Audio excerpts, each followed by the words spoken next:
Greetings, everyone, and welcome to a lecture on Romans 14 through the middle of Romans 15, where Paul addresses the perennial question, how to behave when you're right and others are wrong and kind of stupid.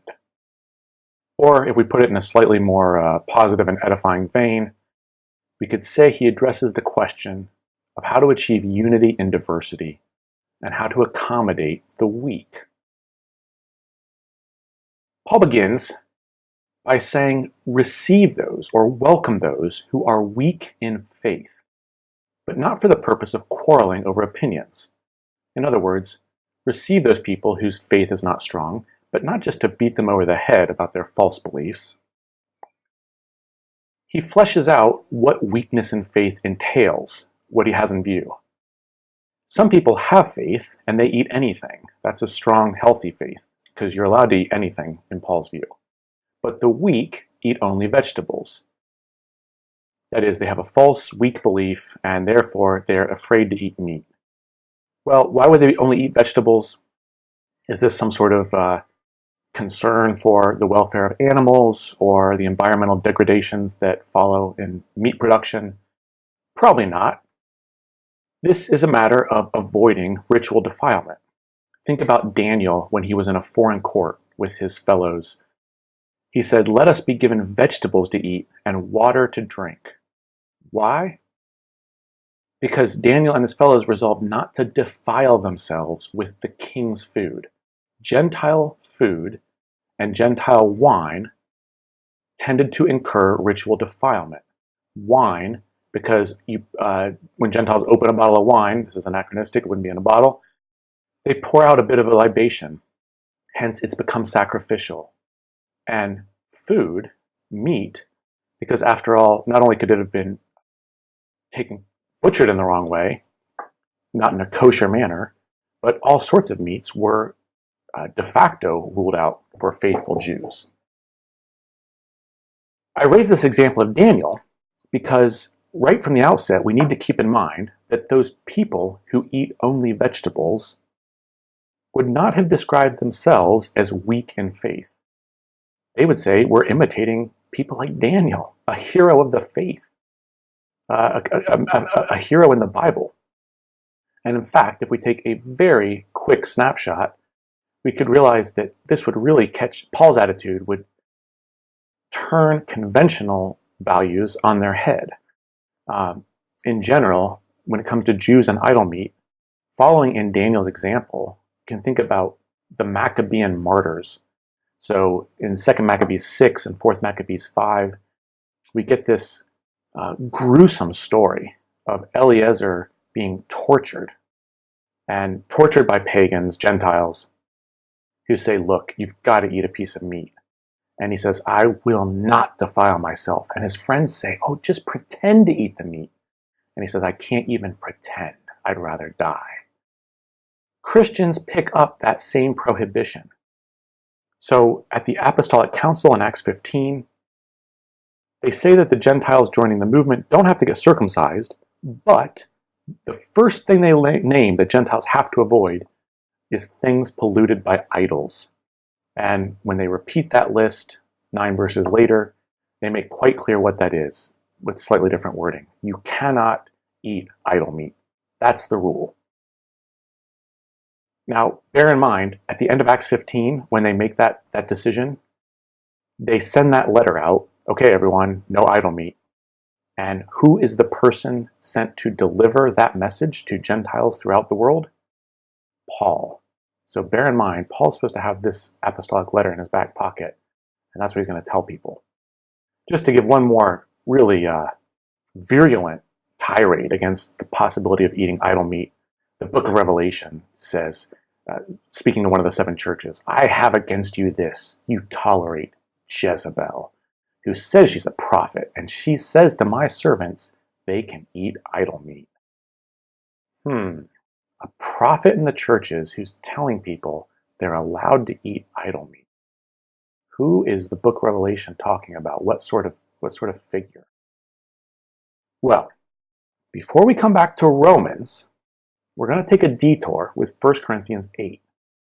Because in this case, we see Paul hammering out a similar set of issues with a church he knows, a church he founded, a church who is in fact written to him to ask about idol meat. So as you recall in 1 Corinthians 5, 6, 7, all open, and 8 and 12, all open with now concerning. And this is Paul in each chapter responding to the topics that they have raised. So you've just seen what the sort of universal Jewish and Christian view is about idol meat.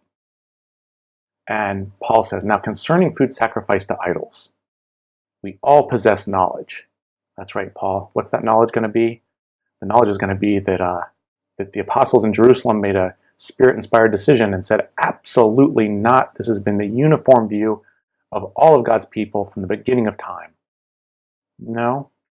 Paul says, we all have knowledge that an idol is nothing. There's only one God. In fact, Paul then concludes this discussion in 1 Corinthians 10. You know what? Eat whatever is sold in the meat market. Don't worry about conscience. After all, it says in the Psalms, the earth is the Lord's and the fullness thereof. Idols are nothing. Eat what you want. Just, don't worry about it. I partly cut to 1 Corinthians 10 to remind all of us just what a lone ranger Paul could be at times. He was supposed to be telling the Corinthians, he was supposed to be delivering to them the apostolic decree, which said absolutely no idol meat. That's not Paul's policy. That's a tough one to work out. I'll let you look at the commentaries on 1 Corinthians to see if there's any way to make that go. But we've gotten ahead of ourselves because this is not the only thing Paul says. We've skipped some things. In fact, and here we see Paul as a really subtle thinker and showing an incredible gift. This is Paul's greatest pastoral gift, the gift of changing the conversation and getting it unstuck. I'll come back to that idea later. Paul does start by saying, we all have knowledge. We know that there are no idols. But then he actually adds something else. He says, not everyone has this knowledge. So he agrees with who he's going to call the strong in Corinth. You know what, guys? Metaphysically speaking, does it matter if a piece of meat was butchered to some sort of pagan deity, some idol? No, it doesn't matter. Metaphysically speaking, idols are nothing. We all know that. There's only one God. Therefore, you ought to be able to do what you want. But Paul says, here's the thing. Not everyone has this knowledge. And Paul says, some people have become so accustomed to idols that they think of the food as offered to idols, and they're defiled if they eat it. Now, what would you expect Paul to say? Not everyone has this critical knowledge. What would be your first response if someone doesn't have knowledge? So teach them. Tell them there's one God and there's no idols. Furthermore, who cares? Even if they sort of superstitiously think that a statue of Athena is a real thing, it's not a real thing. And God in heaven is not going to have his feelings hurt. Nothing bad happens. So they eat some idol meat. There's no such thing as idols. It won't matter. You would expect Paul might say that, right? I mean, you can see how it would follow logically if you think there are no idols, and if idols are nothing. But here's where Paul gets pretty subtle and pretty interesting. He doesn't say either of those things. He doesn't suggest you can simply impart that critical knowledge. And he doesn't suggest that this activity, which is objectively innocent, would be harmless. To the contrary, Paul says in 1 Corinthians, they eat food, the weak, eat food as if it were sacrificed to an idol, and their conscience, because it is weak, that is because it's false, because they don't know the actual state of affairs, their conscience is defiled. So when they do it, they think they're being naughty, and therefore their conscience is defiled. And the consequence of that is that they are destroyed. And the consequence of that, the fact that a weak person is destroyed, means that the strong are actually sinning against their brethren and wounding their brethren's conscience when their brethren's conscience is weak. Therefore, the strong are sinning against Christ. So, to sum that up, objectively innocent conduct, eating meat in this case, which Paul says is fine. You know what? It's just meat. It will actually destroy the weak who do it with a bad conscience, who think it's bad when they do it. And it's an objective sin for the strong to induce their weaker brethren to do this. So everyone's in trouble, even though the behavior in question is not something, according to Paul, that matters.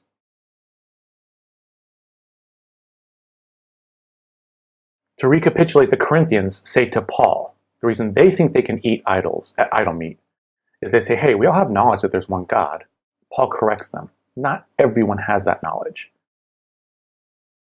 They say we have liberty or authority. The Greek word is exousia, or word we just saw in Romans 13.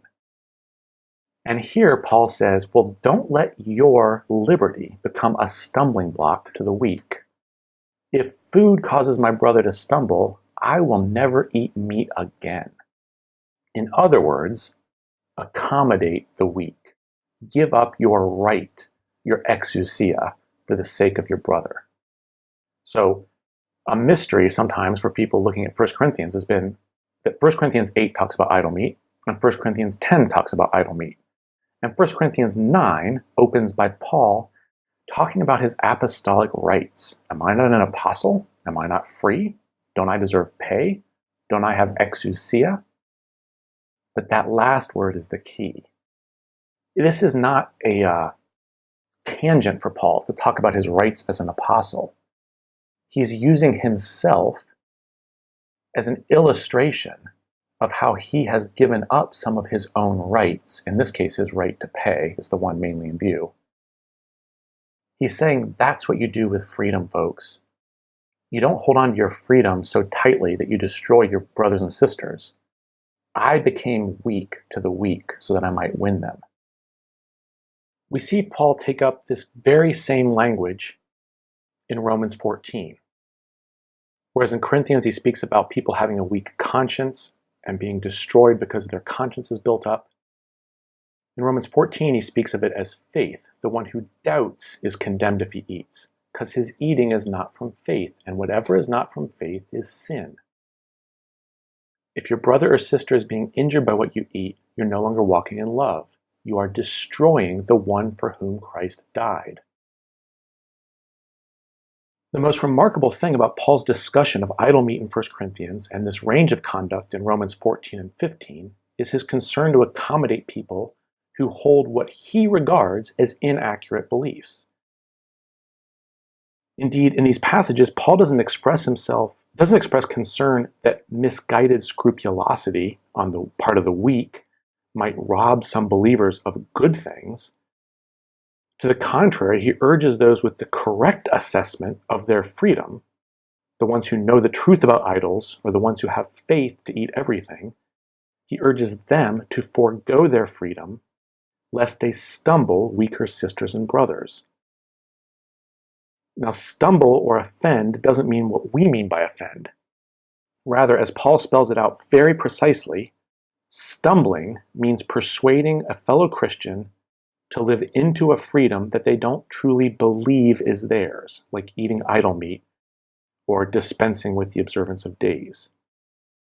Paul's remarkable observation is that if the weaker brethren carry out those acts, even though those acts are themselves morally indifferent, they don't bother God in and of themselves, the believer will actually sin because their conduct doesn't stem from faith.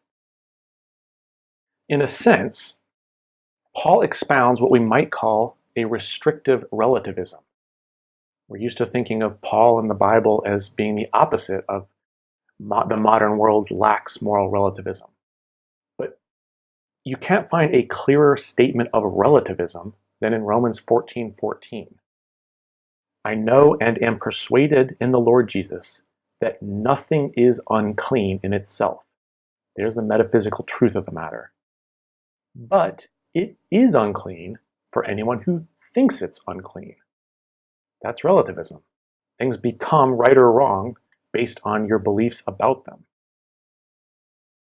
Paul imagines that someone with a false belief would actually, if they disregarded their false belief and tried to just live into the quote-unquote truth, they would actually sin, even though what they were doing would be more in keeping with the truth than their former habit of abstaining. As Paul sums it up himself, whatever doesn't proceed from faith is sin, even if that faith is misguided. So in this case, a person with a wrong belief abstains from certain food. They're better to stick with that abstention than to just forge ahead and eat, because if they think something's unclean, it becomes unclean for them, and they would sin. Needless to say, this is a restrictive moral relativism because it only works in one direction, which is to say acts that are not inherently sinful, like eating meat in Paul's view, are counted as sin for the person who does them against his conscience. But it doesn't go the other way. In other words, acts that are inherently sinful are still sinful even if you don't think they are. So just think of the Corinthians boasting to Paul that they think it's fine and dandy that someone's sleeping with his father's wife.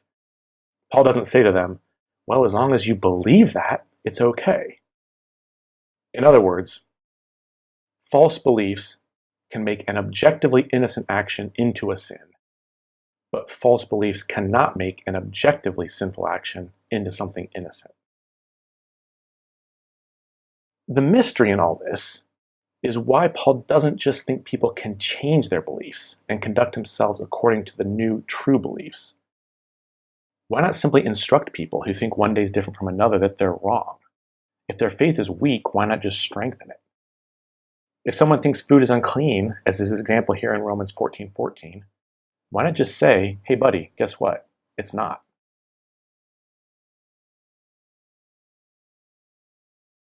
If we look at Romans 14 and 1 Corinthians 8 to 10, we can see the enormous overlap in topics and vocabulary. We're going to look at Romans 14 on its own right in a little more detail, but first just notice that as he had hashed out these issues with the Corinthians, he had devised a way of changing the conversation and saying, yes, you're allowed to, and I don't want to get rid of freedom. But if we think about what builds up, and if we make that our first priority, we change the conversation. So in Corinthians, where he speaks about having a weak conscience, he doesn't use that word conscience in Romans. Both cases discuss eating meat, a brother or sister standing, which is judicial language for Paul, standing before the Lord. He says, don't put stumbling blocks before them. It's very clear what he means by that. He means don't lead them to do something they think is wrong. In both cases, it's clear what Paul thinks is the truth of the matter. Romans 14, everything is clean. 1 Corinthians 8, everything is permissible. But then Paul adds the caveat in 1 Corinthians, but not everything is edifying. In both cases, he imagines that the consequence of misleading a weak brother or sister is that you would destroy them. They would really commit a grave sin. In both cases, he speaks of thanksgiving, he speaks of upbuilding, and he speaks of seeking the good of the neighbor. If we wanted to look at the differences, Romans casts this in terms of strength, of strong faith or weak faith, and of faith versus doubt. We don't get that faith-doubt language in 1 Corinthians. And Romans talks lots about judging and despising, looking down upon. That doesn't show up in 1 Corinthians. 1 Corinthians, we get some vocabulary that doesn't show up in Romans. Knowledge, conscience, the language of freedom, exousia. And 1 Corinthians is explicit that he's talking about idol meat, not just any meat. And finally, Romans seems to introduce two other topics about which the weak are scrupulous unnecessarily, namely wine and certain days. look more at those in just a minute. If we continue with Romans 14 and look at some more of the details, Paul says remarkable things here. He says, some judge one day to be better than another, while others judge all days to be alike. Now think about Galatians 4, 8 through 11, where the believers there in Galatia want to start observing days and months and years. What does Paul say to them? Oh, for heaven's sakes, you might as well just be enslaved to your old pagan religion. In this case, he strikes a more conciliatory note. He says, just let everyone be fully convinced in their own minds.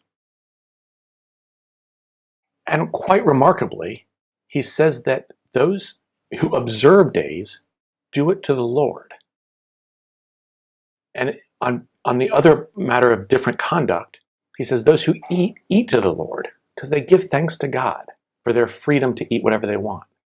And those who abstain, whom Paul calls the weak in faith, he says, you know what? Even their abstention is an abstention to the Lord because they give thanks to God.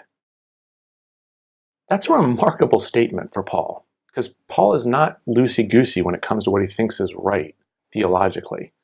But in this case, he says, you know what? They're doing it out of a desire to worship God. Therefore, even these different policies both redound to the glory of God. It's kind of a remarkable thing to find him saying here in favor of harmony in the church in Rome.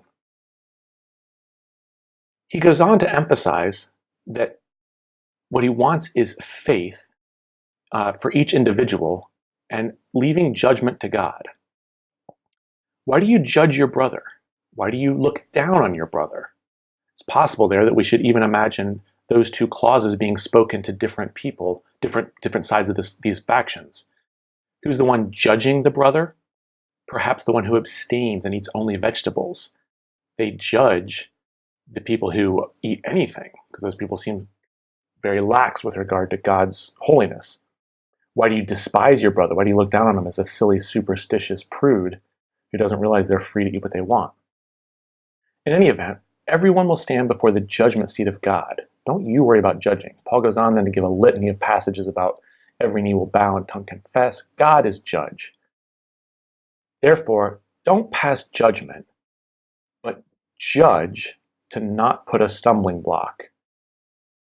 So here in Romans 14:13, he says not simply to resolve never to put a stumbling block, but he takes advantage of the semantic range of the Greek verb krino, to judge. He says, look, if you want to make a judgment of some sort, why don't you judge? Why don't you decide not to stumble your brother or sister? The faith that you have as your own conviction before God. Blessed are those who have no reason to judge themselves because of what they approve. In other words, again, to give Paul's halakha, his specific instruction, don't eat meat or drink wine if that leads someone else who has a scruple about it to do the same thing. Don't let your freedom cause the downfall of one of your brothers or sisters. In some ways, it could seem like here Paul is just saying, look, can't we all just get along? Which is not exactly what you expect Paul to say. But in fact, I would submit that Paul pretty elegantly and remarkably frames all this instruction as a sort of imitatio Christi, or imitatio Dei, an imitation of Christ or God, and ties in his ethics with the broader story he's telling about what Christ has done, or rather what God has done through Christ. Let's illustrate that a little bit. He sort of gives a new heading in Romans 15:1. We that are strong ought to bear the infirmities of the weak. I've given the ASV translation here because I think Paul is demanding more something stronger than simply we ought to welcome each other. The strong should imitate Christ by bearing the infirmities of the weak. This isn't just putting up with the infirmities of the weak. Paul isn't just saying, I want some sort of tepid tolerance. The word bear, bastazo, typically entails carrying or taking on oneself, not just tolerating. It's the same word Matthew uses when applying the words of Isaiah to Christ. He took our infirmities and bore our diseases. It's the same word Paul uses in Galatians when he says, bear one another's burdens, and thus you will fulfill the law of Christ. So just as in Galatians, so here too in Romans 15, Paul describes the obligations of the strong toward the weak in terms of obedient imitation of Christ. Indeed, Paul confirms in the following verses that Christ's example must guide them as they negotiate their differences. You're not just putting up with each other, you're imitating Christ and doing for your neighbor what Christ has done for you. He goes on to say, each of us must please our neighbor, for Christ did not please himself. Now again, with the word neighbor here, Paul harkens back to Romans 13, 8-10, where love of neighbor, Leviticus 19:8, is cited as a fulfillment of the law. So Paul, here's what I mean, it's elegant. He both adduces Christ's example, Christ did not please himself, and alludes to Christ's teaching, because Christ also summarizes the law as love of God and neighbor, when Paul urges the strong to imitate Christ's selfless service. Now we have to say that of all the passages Paul could have used, just want to make an exegetical point here, of all the passages Paul could have used to illustrate the fact that Christ did not please himself, what would occur to you? It's a little surprising that he picks this passage from Psalm 69:9. He says, as it is written, the insults of those who insult you have fallen on me. That's an illustration of how Scripture shows that Christ didn't please himself. In the context of Paul's citation, it sounds like Christ endured insults that were directed toward fellow human beings, neighbors, right? So that was a way he didn't take care of himself. He let the insults fall on himself. But in fact, the psalmist says he bore the reproaches directed toward God. So the insults directed toward you is the insults directed toward God. It's zeal for your house that consumed me. The insults of those who insult you, God, have fallen on me. I'll let you puzzle out how it is that Paul sees this as proof of Christ not pleasing himself. But be that as it may, there is an imitatio Christi here. And in fact, Paul will build on it yet again. He says, welcome one another, therefore, just as Christ welcomed you.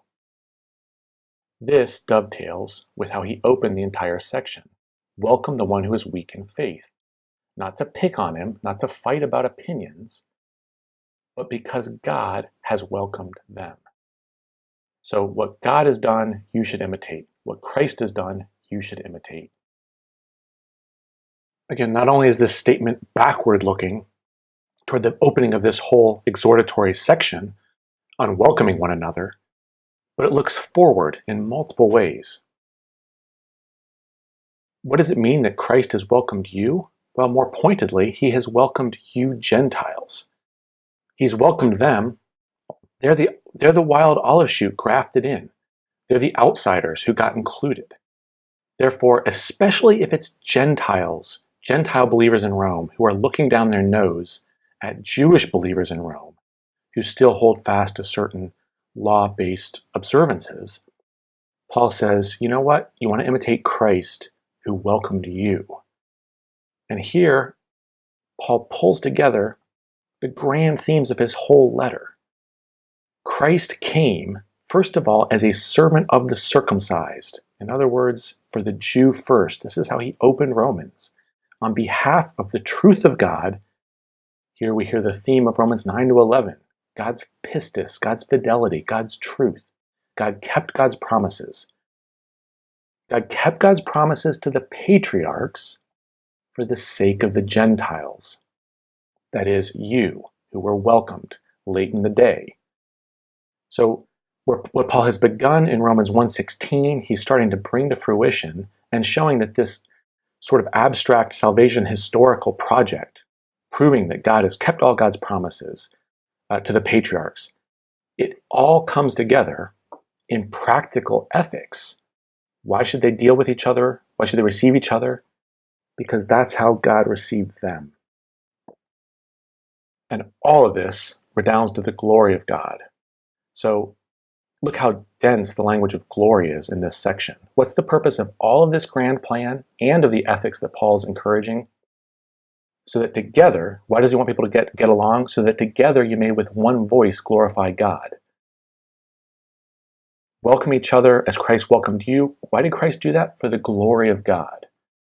Christ became a servant to the circumcision, confirmed the promises so that the Gentiles might glorify God for his mercy. And that was also to fulfill prophecy. As it is written, I will confess you among the Gentiles, they will sing praises, and again, praise the Lord, all you Gentiles.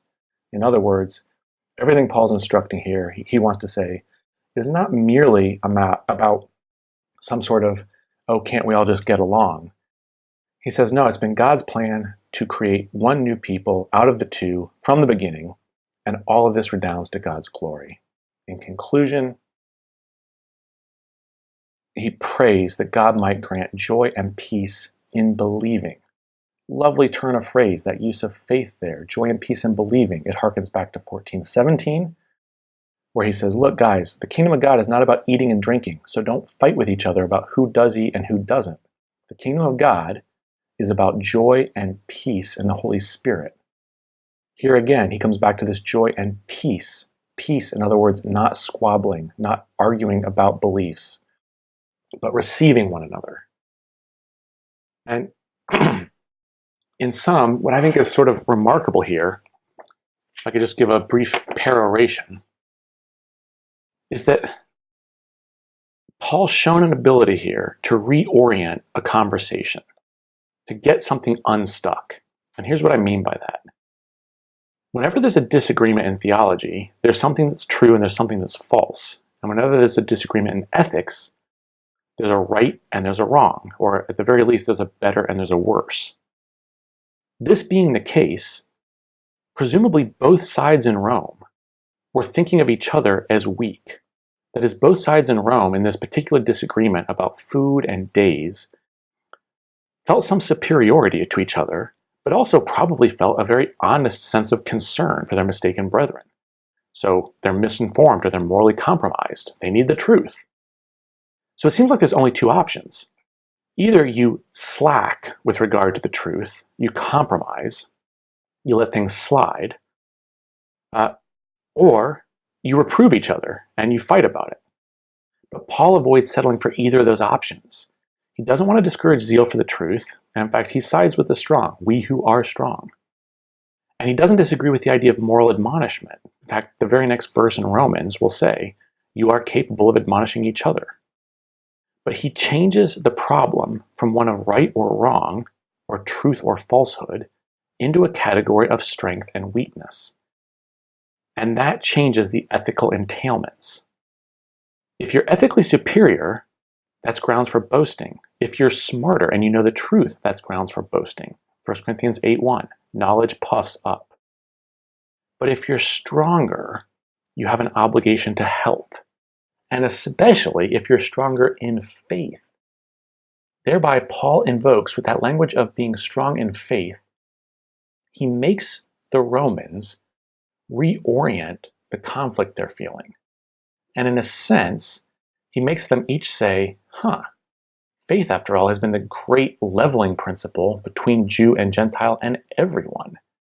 Faith puts everyone on equal footing. And Paul in Romans 12 already called faith a gift. A gift, in fact, he says, God has measured out to people in different quantities. In other words, if you're strong in faith, you've just received a more ample gift from God, a gift of faith. And the appropriate response to a gift is not pride or fighting with your brethren, but rather saying, gosh, aren't I lucky? And don't I owe my brethren who didn't get as much faith, who don't have as strong a faith, don't I owe them something? Aren't I indebted? I ought to bear with them. And in that way, Paul's able to get them unstuck. Do we compromise or do we fight? He says, no. Think of yourselves as strong in faith.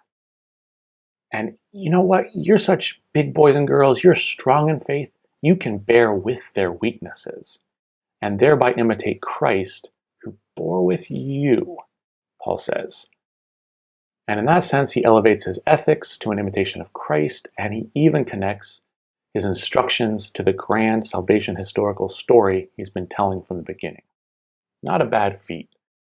He has one more trick up his sleeve, and I don't really mean trick in a snide way. It's elegant here. He will go right from speaking of God's keeping God's truth with the patriarchs, thereby including the Gentiles. He'll use that as a segue to talk about his mission to bring the gift of the Gentiles to Jerusalem. This flows right out of the first part of Romans 15, that is, his mission plan, which will be the topic for the next lecture. If we come back to where we started, we can say that the topic of this was not how to behave when you're right and others are wrong and kind of stupid, although perhaps both parties in Rome would have received it that way, but rather how to achieve unity in diversity. That is, not to blot out the diversity and get everyone to see the same way, but how to see that the true imitation of God is to actually receive one another and allow a certain diversity to continue on, that these different convictions can all redound to the glory of God. A question I think that leaves unanswered in light of Paul's other letters, other things Paul says in Romans, is what's the right relationship of Christian admonishment and instruction to harmonious living? The very next verse after this section, Paul's going to say, you're fully capable of admonishing and instructing each other. That is, teaching each other, changing each other's views, correcting each other. And yet throughout this section, in 12:16 and 15:5, Paul said, live in harmony, which is a translation of the Greek, which literally says, think alike. And here, Paul, the basic thrust of this section is clear. Don't try to change each other's minds. Receive each other, but not for the sake of wrangling about different views. Bear each other's weaknesses. He calls a spade, it's weak, but bear with it. But on the other hand, clearly, Paul himself often speaks quite bluntly about what he takes to be wrong beliefs. And he doesn't just say, oh, well, that's interesting, they do things different over there, that's fine. He says, no, they're servants of Satan. And he's speaking about Christian missionaries when he says that, for instance, in 2 Corinthians.